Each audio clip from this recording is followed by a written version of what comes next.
పొరపాటున చేజారిన తరుణం తిరిగొస్తుందా? ప్రతి పూటొక పుటలా తన పాఠం వివరిస్తుందా?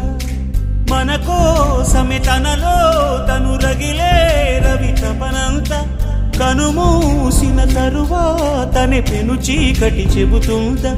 కడతేరని పయనాలెన్ని పడదోసిన ప్రణయాలెన్ని అని తిరగే ఛాయా చరిత పుటలు వెను చూడక ఉరికే కథలు తమ ముందు తరాలకు స్మృతుల చితులు అందించాలా ప్రేమికులు. ఇది కాదే విధిరాత అనుకోదేం ఎదురీత. 10 నెలలు తనలో నిన్ను మోసిన అమ్మైనా అప్పుడో ఇప్పుడో కననే కనను అంటుందా? ప్రతి కుసుమం తనదే అనదే విరిసే కొమ్మైనా